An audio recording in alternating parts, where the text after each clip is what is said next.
Right now at 5, it's been a year since 2 tornadoes hit Evansville. We'll see how the community is rebuilding after the disaster.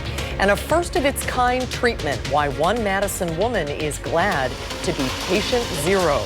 Plus, a winter tradition returns to the region, the sights that residents can catch a glimpse of on Lake Mendota this weekend. You're watching News 3 Now at 5. Thanks for staying with us at 5, everyone. We are no longer forecasting alert day conditions for the weekend, but snow is still coming to the region. Chief Meteorologist Alex Harrington is here with the latest on the forecast, and especially a heads up if you're going north this weekend. Right, Alex? Yeah, Susan, sorry, I'm looking at you over there at the desk. I can look forward here to southern Wisconsin as well. Yes, if you're heading up towards central Wisconsin, I started mentioning last night at the 10 o'clock show, it looked like this weather event would shift more towards the north, and that does look like it appears like it's still going to be the case. Maybe still 3 inches of snow up towards Juneau and Adams counties, an inch perhaps in Madison, much less amounts as we head towards the Wisconsin-Illinois border, a dusting to perhaps upwards of an inch. We still have that winter weather advisory for Juneau and Adams counties for that potential of upwards of 3 inches of snow as we go on into Saturday. And it will start up a little bit later tonight. So what are we up against with travel impacts? Light snow for all of southern Wisconsin, 1 to 3 inches with that 3-inch amount. Most of that is going to be north of the Dells, but we still could see some slick spots, Madison and areas to the south, just like we've seen in our little snow events that we've had throughout the entirety of this winter season. So take it easy tomorrow, especially if you're heading north, as Susan was mentioning, up towards central and northern Wisconsin. Planning the night tonight, clouds building in, temperatures staying rather mild for this time of year. These are normal highs, and we're still going to be near our normal highs at 9 o'clock at night, and then going a little bit further into the overnight, still staying cloudy with temperatures in the 20s. Now, we have winter weather we're tracking, but a year ago, we weren't tracking winter weather. I'm going to step out of the way here. We were tracking severe weather. Meteorologist, former Chief Meteorologist Gary Canalti and we were tracking a record-breaking tornado scenario in southern Wisconsin. I've been here for 40 years in Wisconsin. I've been tracking weather for 20 years, severe weather out in Kansas and here in Wisconsin. And quite frankly, I have never seen anything like what we saw just 1 year ago. Tomorrow marks a year since 2 tornadoes hit in and near the Evansville area. The EF1 and EF2 tornadoes are the first to touch down ever in the month of February in Wisconsin. And our Tanisha Shaw is seeking how the community of Evansville is picking up the pieces after the storm 1 year later. Wouldn't wish a tornado on anyone. It was difficult to go through. Despite losing a lot, Connie Arndt is grateful. Last year, tornadoes wiped out 3 of her barns and damaged her home. She's just one of nearly 40 households impacted by the EF1 and EF2 tornadoes. The support was just such an unbelievable love. Here in Evansville, the community is almost completely restored thanks to volunteers. The love in the community and the support from family and friends is greater than we ever dreamed it could be. Neighbors quickly went into action to help those impacted. Austin Smelzer agreed to lead recovery efforts for free. We didn't know necessarily what we were doing and or how we could help, and we just took what we had and made it work. The tornadoes caused more than $2 million worth of damages after the first tornadoes hit in February. Arndt says she could never imagine this happening to her. We still have 13 acres of woods that the DNR came and looked at, and no mill wants to mill it because it's so twisted. So we've got that to clean up yet, and there's 2 barns we haven't built. But there's been a lot of progress. Debris everywhere, houses leveled, buildings.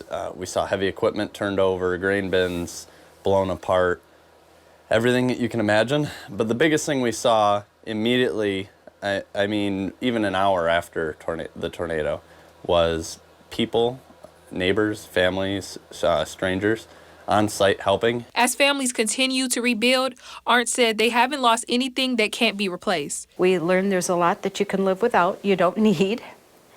We found out that we're stronger than we think and our faith is deeper than we thought. Reporting in Evansville, Tanisha Shaw, News 3 Now.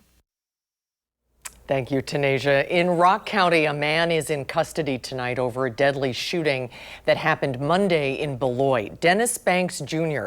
faces charges of first-degree intentional homicide by use of a dangerous weapon and possession of a firearm by a felon. On Monday at around 3:45, deputies found a person with a gunshot wound on Wisconsin Avenue. That person later died at the scene. More information about the victim has not yet been released. A $1 million cash bond was set for Banks in court today.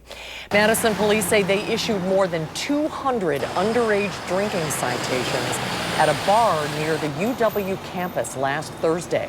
Just before midnight, officers went to a bar on North Francis and West Dayton streets to conduct a tavern safety inspection. And during that inspection, police say officers found 206 underage customers. The majority of them were drinking with fake IDs, and all 206 of them have been ticketed.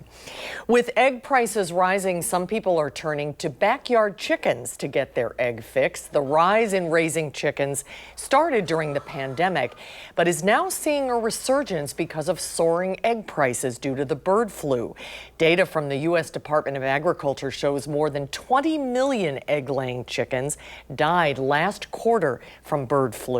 The average price of a dozen large grade A eggs was $4.15 in December. That's up from $3.65 just 1 month earlier. When I had the eggs before, I would find at least 3 eggs every morning from each chicken. But getting started is not cheap. Costs vary from around $200 to $2,000 just for the chicken coop. The Milwaukee County Zoo is closing its aviary as a precaution. Zoo officials say they're concerned about the possible spread of bird flu. This comes after dead birds washed up on the shores of Lake Michigan in Illinois and Wisconsin. Some of the birds displayed symptoms of bird flu. State officials are testing samples to confirm the aviary is home to hundreds of birds, including some endangered species. A Madison woman, receives a first-of-its-kind surgery. Julianne McGowan suffers from a severe dry mouth. It's a symptom of Sjogren's disease. That's an immune system disorder that affects moisture-producing glands in your eyes, mouth, and other parts of the body. There is currently no FDA-approved treatment for it, but a new UW Health clinical trial is using a patient's own enhanced stem cells to spur cell function. Julianne has noticed that her glands can now produce saliva. The goal is to find out if this is going to work. And if it's going to work, it's going to work for me and it's going to work for the broader Sjogren's community, along with anyone who has dry mouth due to medications or cancer or any other disease that they might have that produces dry mouth. Now, this is only the first phase of the trial with a goal to show that the therapy is safe. It's a joint venture between UW Health and the UW School of Medicine and Public Health. A new report from the Labor Department shows the job market is remaining healthy, but there are signs of a slowdown. Overall, the economy added 143,000 jobs last month, which is less than expected. But numbers for November and December were revised significantly higher. That helped push the unemployment rate down from 4.1% to just 4%. However, recent tariff proposals have some employers hesitating to hire. A lot of companies planning for this year, maybe taking a more defensive approach, which is another reason why we could see the labor market start to slow down a little bit. And for many job seekers, it's taking longer to find work. A survey from the job placement firm Career Group found 20% of applicants have been looking for 10 to 12 months or longer. New data from ADP shows Wisconsin workers who were with the same employer for over a year are seeing a wage bump. The report says job stayers in the state saw their pay rise by 4.7% year over year. The median annual salary for job stayers was $60,900. Nationally, that number is $60,500, with wage increases declining to 6.8%. year over year. Well, if you want to, there's still time to secure tickets to Super Bowl 59 this Sunday, but it will cost you. According to StubHub, the average ticket price to see the Kansas City Chiefs take on the Philadelphia Eagles is about $7,000. That figure is actually 16% down from last year's big game in Las Vegas. StubHub says fatigue could be a factor in the lower ticket sales. Both fan bases have won a Super Bowl in the past 10 years, obviously the Chiefs more than others. So at some point, maybe you're willing to spend a little bit less to see that next Super Bowl win. StubHub says it's expecting a strong showing at the Superdome for the Eagles, with 21% of ticket sales coming from Pennsylvania. About 10% are buyers in Missouri and Kansas. An annual tradition is returning to Madison. The Wisconsin Union's Winter Carnival is back this weekend for its 85th year. More than 30 events will take place over the weekend, and one beloved tradition brings a touch of New York to Madison, with Lady Liberty rising once again on the shores of Lake Mendota. Yeah, so if you've seen, Planet of the Apes, where it's sticking out of the sand, you'll see the top of the head and the arm sticking out as if she was all the way in the lake. Lady Liberty will be on the ice from 10 to 8 tomorrow, and then on Sunday from 8 to 10. For the most up-to-date carnival lineup, we have links to the Winter Carnival on our website, channel3000.com. And when we come back, Alex tells us about the snow coming our way this weekend. Plus, the FBI resolves a lawsuit against the Justice Department, why some investigators are fearing for their jobs.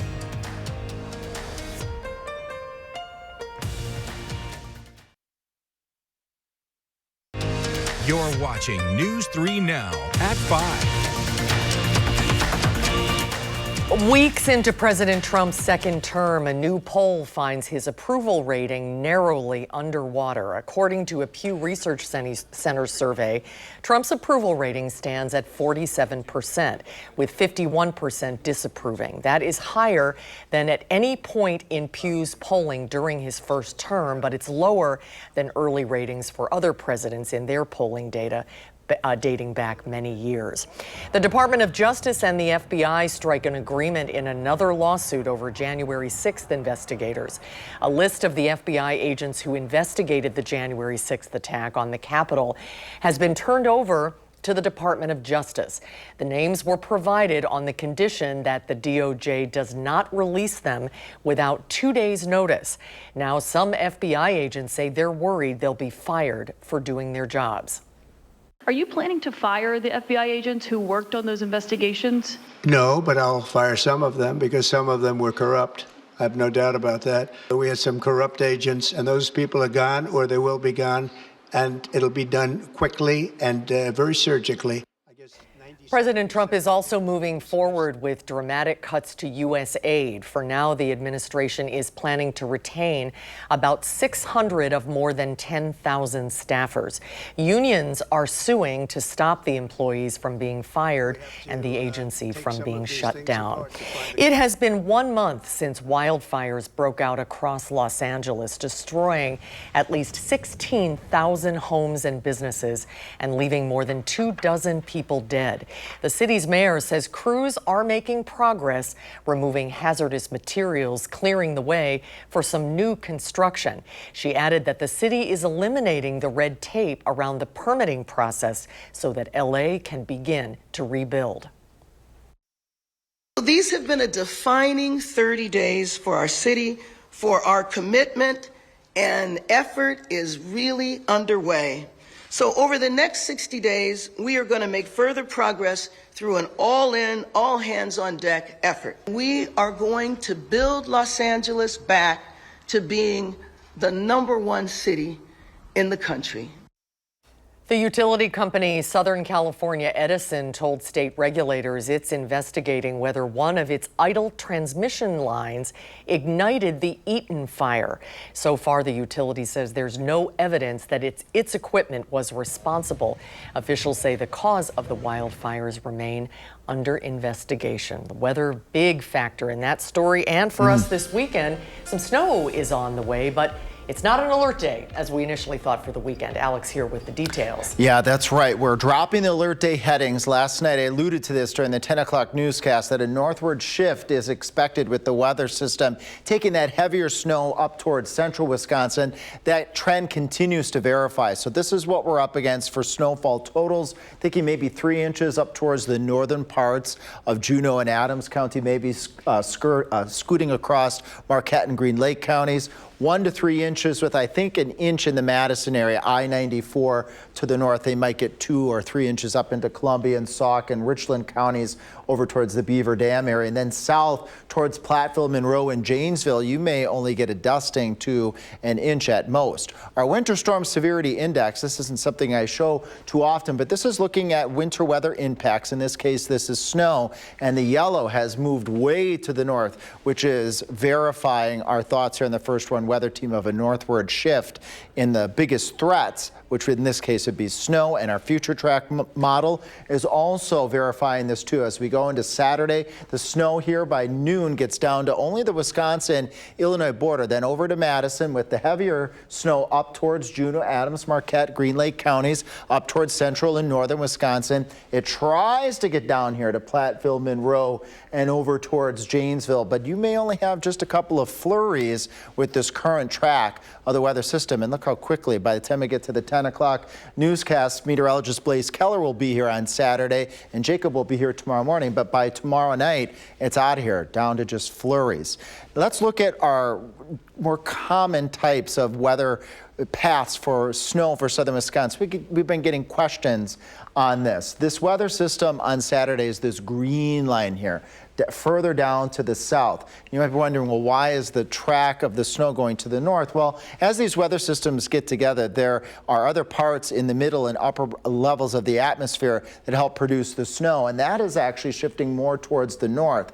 Our Clipper-like system usually comes in from the northwest, giving us snow because we're on the north side. The Colorado low brings in moisture from the south and cold air from the north, and our weather system is just not quite getting together with those ingredients like a typical Colorado low, and that's why we're getting less snow here in Wisconsin. The weather system will get its act together a little bit more towards the east, and that has been the mode that we've been seeing with our weather systems for some time.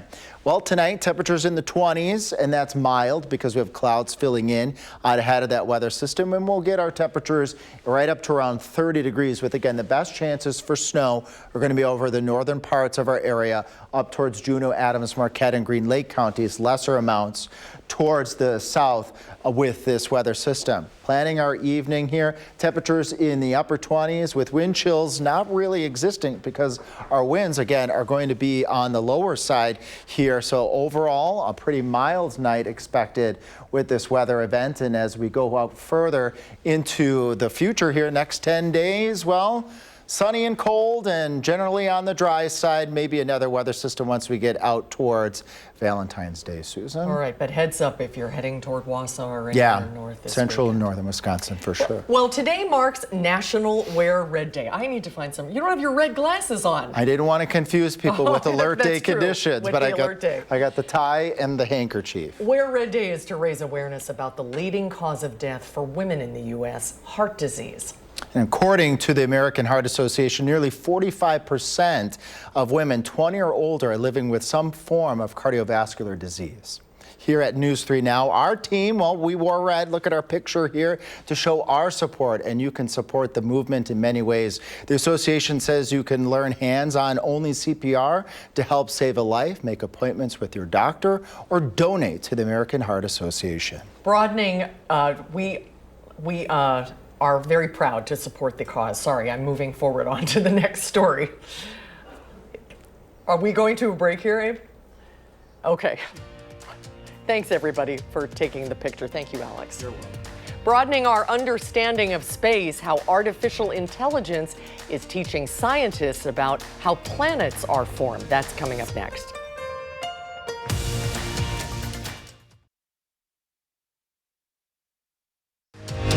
You're watching News 3 Now at 5, moving forward.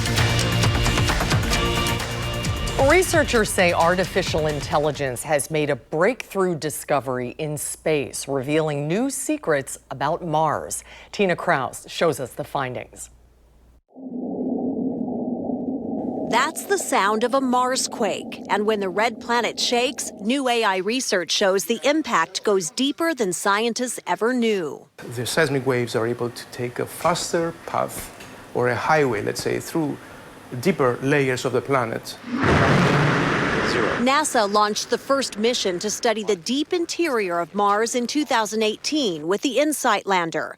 Now European scientists have used artificial intelligence to spot a link between Marsquakes recorded by the lander and seismic activity caused by meteor strikes. You have a haystack and you need to find the needle. And this is where AI comes in.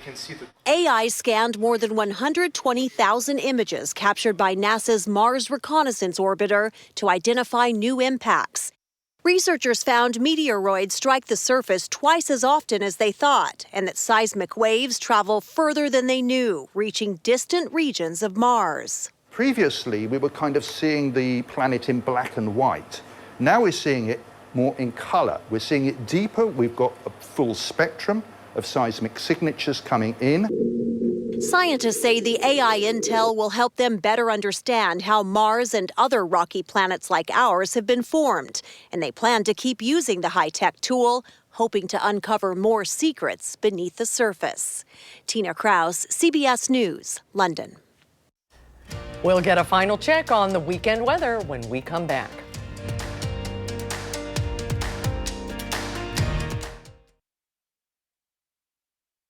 Some light snow on the way this weekend. Light snow. We thought it'd be a bigger snow event for southern Wisconsin, but the weather system has started to shift to the north. So as we were talking before, if you have travel up towards central and northern Wisconsin, and there we see winter weather advisories, Juneau and Adams counties, you see the purple even further to the north. That's where the more appreciable snow is likely going to line up, is north of the Camp Douglas area. Here in Madison, perhaps an inch and a dusting towards the border. All right, thank you, Alex. Thanks for watching, everybody. Have a great weekend. Hope to see you back here tonight at 6.